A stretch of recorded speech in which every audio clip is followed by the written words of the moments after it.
नमस्कार साथियों, आज आप लोगों के लिए एक नया वीडियो स्कॉलरशिप से संबंधित, जो स्कॉलरशिप में क्या क्या डॉक्यूमेंट्स लगने हैं ईश्वर पीजी कॉलेज के छात्र छात्राओं के लिए, उनमें क्या डॉक्यूमेंट्स लगेंगे, क्या चाहिए क्या नहीं, इन सब चीज़ों के लिए आज ये नया जो है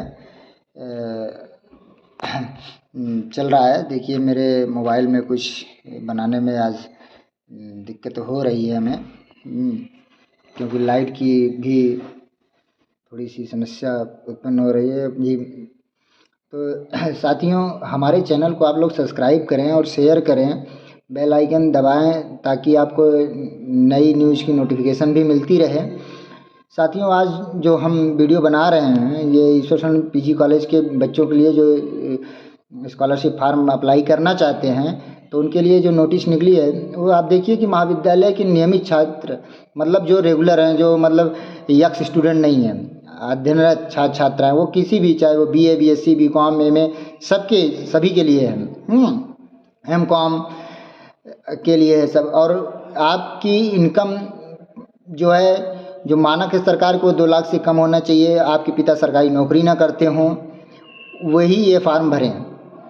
इसमें लिखा है ना, आपके पिता सरकारी नौकरी ना करते हों, वे ऑनलाइन आवेदन कर सकते हैं। ऑनलाइन आवेदन करते समय अपना नामांकन या रजिस्ट्रेशन संख्या, हाँ, इस पर आप लोग बहुत से छात्र छात्राएँ आए और हमसे पूछ रहे थे काउंटर पे कि सर इसमें एमए वालों का नहीं है। एमए वाले मेरे प्रिय भाइयों, जो मेरे एमए के छात्र छात्राएँ हैं या एमकॉम के हैं, उनको मैं बताना चाहूँगा कि वो AP 4705 उनके लिए इसलिए नहीं दिया गया कि कुछ छात्र छात्राएँ बीकॉम या एमए, बीकॉम या सॉरी एमए नहीं, जो बीकॉम और ग्रेजुएशन मतलब बीए बीएससी ईश्वर शरण या इलाहाबाद विश्वविद्यालय के संगठक महाविद्यालय या इलाहाबाद विश्वविद्यालय मेन कैंपस से जो ग्रेजुएशन किए हैं, चाहे वो बीकॉम किए हों, चाहे बीएससी, चाहे बीए, या केवल जैसे लड़कियां हैं जेटी से हैं, सचखन्ना से हैं, आरकन्या से हैं, वहाँ से जो ग्रेजुएशन किए हैं, उन सभी छात्र छात्राएँ जो मतलब इलाहाबाद विश्वविद्यालय से संबंध, जिनकी मार्कशीट पर इलाहाबाद विश्वविद्यालय लिखा है, वो सभी छात्र छात्राएँ अपना इनरोलमेंट नंबर भरेंगे। और अगर कोई छात्र जो है अदर यूनिवर्सिटी से ग्रेजुएशन करके आता है, वो पीजी में एडमिशन लिया है, तो वो AP 4705 भर सकता है। इसलिए उन एमए का इसमें नहीं डाला गया है, एमकॉम का।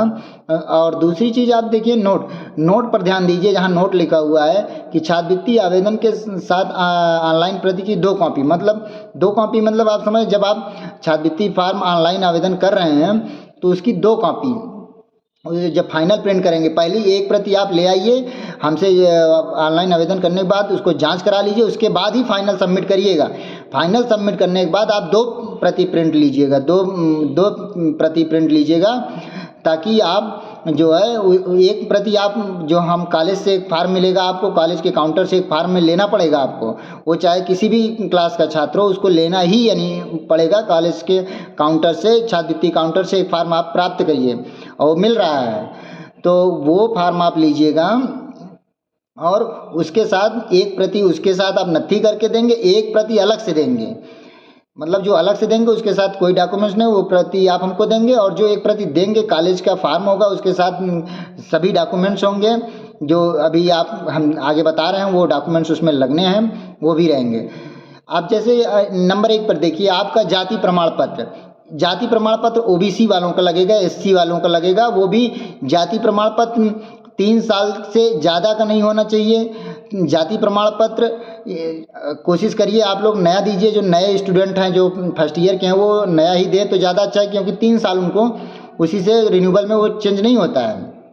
और आय प्रमाण पत्र करंट का होना चाहिए, 6 महीने के अंदर का होना चाहिए, और उस पर 3 साल लिखा रहता है। तो इसलिए आप लोग फर्स्ट ईयर वाले बच्चे करंट का दें, और सेकंड ईयर थर्ड ईयर जो पिछले बार डाले थे वो भी दें। अगर उनका एक्सपायर कर गया तो नया वाला आय प्रमाण पत्र बनवा के वो नया भी उसके साथ फोटोकॉपी देंगे। और निवास भी है, आप उसको भी देंगे, इसमें नोटिस मिलेगा। जाति प्रमाण पत्र की नेट कॉपी जो है, जैसे आप लोग समझ नहीं पा रहे हैं नेट कॉपी क्या है। नेट कॉपी आप जैसे ऑनलाइन आप बनवा लिए हैं, आपको जो ग्राहक सेवा केंद्र वाला, जो भी जहाँ से आप बनवाए हैं, तो एक फ़ोटोकॉपी दिया है आपको, प्लस आप उसमें मोहर वोहर मार के, तो वो आप लेके जाएंगे या उसका, तो आप साइबर कैफ़े पे जाइए, उससे बोलिए कि मेरा नेट कॉपी निकाल दीजिए, तो वो जाएगा सरकार की वेबसाइट, उत्तर प्रदेश सरकार जो उस जहाँ से निकलता है वो नंबर डालेगा, वहाँ से एक नेट कॉपी निकलती है, आप नेट कॉपी निकाल के ले आइए, नेट कॉपी इसमें दीजिए आप। तो एक उसकी जाति प्रमाण पत्र जो आप मोहर लगी उसकी फ़ोटो कॉपी, एक नेट कॉपी, ताकि आप सरकार की वेबसाइट पर चढ़ा है कि नहीं वो इससे प्रमाणित होता है, और उसके बाद उस आप स्वयं साइन करेंगे सब पे। अब आप आ जाइए चौथे नंबर पे, क्रम संख्या चौथे पे देखिए, प्रवेश रसीद। अब कुछ छात्र समझ नहीं पा रहे हैं कि ये प्रवेश रसीद क्या है, जो इंग्लिश मीडियम से पढ़े हैं या हिंदी मीडियम वाले भी कुछ नहीं समझ पा रहे हैं, पूछ रहे हैं काउंटर पे। तो प्रवेश रसीद मतलब मेरे भाई शुल्क रसीद, फीस रसीद, जो आपको एडमिशन जब लिए तो आपको जो फीस रसीद मिली है वही है प्रवेश रसीद। उसकी छाया प्रति आप हमें स्वयं प्रमाणित मतलब स्वयं सिग्नेचर करके देंगे। दूसरा 5वें नंबर पे आइए, उस पर लिखा है परिचय पत्र। परिचय पत्र जो होता है वो आई कार्ड होता है, आई कार्ड की फ़ोटो कॉपी। अब आई कार्ड की समझ लीजिए फर्स्ट ईयर वालों को तो नया आई कार्ड मिल रहा है, वो अपना आगे पीछे दोनों फ़ोटो कॉपी कराएंगे, आप याद रखिए आगे पीछे दोनों प्रति की फ़ोटो कॉपी कराएं। और जो सेकेंड ईयर थर्ड ईयर या पीजी थर्ड सेमेस्टर के हैं या एलएलबी वाले जो है थर्ड सेमेस्टर, वो या एमकॉम थर्ड सेमेस्टर के हैं, वो जो मतलब फर्स्ट ईयर के अलावा जितने भी छात्र हैं वो सभी छात्र छात्राएं अपना आई कार्ड प्रॉक्टर ऑफिस या जहाँ भी आप रिन्यूअल करवा लें, प्रॉक्टर ऑफिस में संपर्क करके वहाँ रिन्यूअल करा लें। जिन जिन टीचर को लिस्ट में है ना वो उनसे आप अपना आई कार्ड पीछे पलटिए, सेकंड ईयर वाले उसमें लिखा है रिन्यूअल के लिए, वो वहाँ आप फीस रसीद लेके जाइए, आपकी सिग्नेचर सर लोग कर देंगे और आप उसकी फ़ोटो कापी लगाएं। दूसरी चीज़, अब आइए 6 नंबर पर आधार कार्ड। आधार कार्ड की आगे पीछे दोनों की फ़ोटो कापी अनिवार्य रूप से देना है। 7 नंबर पर है बैंक पासबुक। आप अपने नाम का खाता, आपका खाता होना चाहिए, गार्जियन का नहीं, आपका खाता, स्वयं का खाता। हाँ, खाता आप अगर यूपी के निवासी हैं कहीं भी हो, लेकिन आधार कार्ड से लिंक होना चाहिए। आधार कार्ड से अगर लिंक नहीं होगा आप बैंक में जाके चेक करा लीजिए, सीडी टिकट होना चाहिए, नहीं तो आपका जो है स्कॉलरशिप नहीं आएगी। पिछले बार इसी चक्कर में कई छात्रों की नहीं आई और यहाँ आके झूठ बोले कि मेरा आधार कार्ड से लिंक है, लेकिन वो बाद में लिंक नहीं रहता, बाद में उनके करेक्शन आ जाता है साथियों।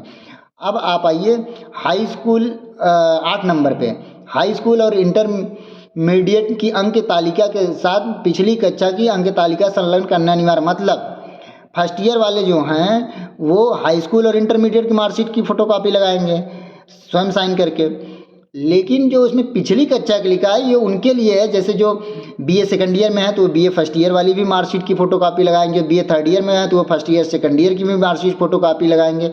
जो एमए में है, एमए थर्ड सेमेस्टर में है तो वो एमए प्रथम और फर्स्ट सेमेस्टर और सेकंड सेमेस्टर दोनों की मार्कशीट की फ़ोटोकॉपी लगाएंगे। इसका मतलब यही है पिछली कक्षा है। और यही सेम क्राइटेरिया बीएलएलबी वालों के लिए है कि फर्स्ट ईयर में जो बीएलएलबी अभी फर्स्ट सेमेस्टर में एडमिशन लिए वो हाई स्कूल इंटर मार्कशीट और ये सारे डॉक्यूमेंट्स लगा देंगे, लेकिन अगर वो थर्ड सेमेस्टर में है तो थर्ड सेमेस्टर के साथ फर्स्ट और सेकंड की मार्कशीट की फ़ोटोकॉपी लगाना अनिवार्य है। और थर्ड के बाद तो वो फोर्थ उनका बीता, फिर वो फिफ्थ में भी गए तो उसके जैसे आप बढ़ेंगे उसके पिछले की पूरे मतलब मार्कशीट की फ़ोटोकॉपी लगानी है। अब आ जाइए आप 9 नंबर पे, अपने विषय के प्राध्यापकों से सत्यापित कराकर ही फार्म जमा करें। अब आप जब काउंटर से एक फार्म लेंगे, छात्रवृत्ति काउंटर से एक फार्म लेंगे, मतलब आप अपने जो आपका सब्जेक्ट है बीए बीएससी बीकॉम वाले समझ लें और एमए वाले बीएलएलबी वाले, वो सभी ये समझें, बीवोक वाले भी, कि जब आप कॉलेज के काउंटर से फार्म लेंगे तो उसमें प्रोफार्मा दिया हुआ है, उसमें ऑप्शन दिया है कि आप उसमें जब अभी हम आपको फार्म का वीडियो बनाएंगे तो उसमें आपको पता चल जाएगा।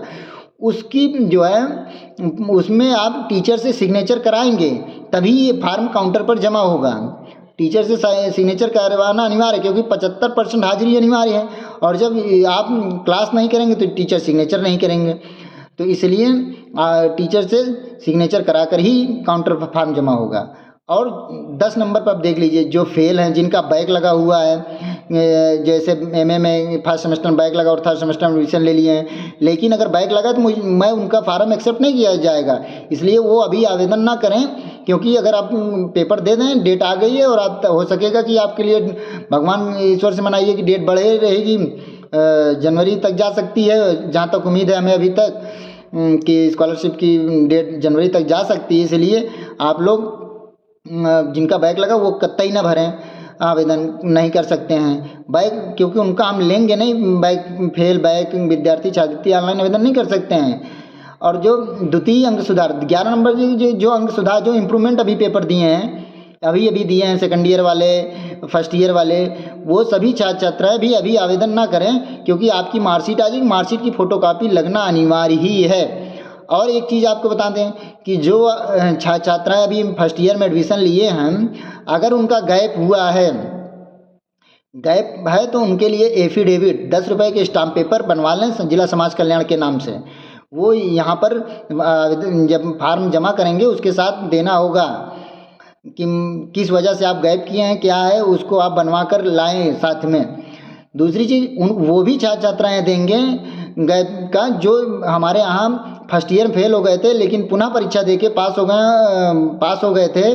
पिछले बार फेल थे, इस बार पास हो गए। पिछले बार फर्स्ट ईयर में यक्स के रूप में थे, इस बार पास हो गए और सेकंड ईयर में गए। तो वो भी देंगे कि मैं एक सत्र फेल हो गया था, इसलिए अगर वो नया भर रहे हैं सेकंड ईयर में स्कॉलरशिप फॉर्म, तो वो भी सब एफिडेविट देंगे, हलफनामा साथियों।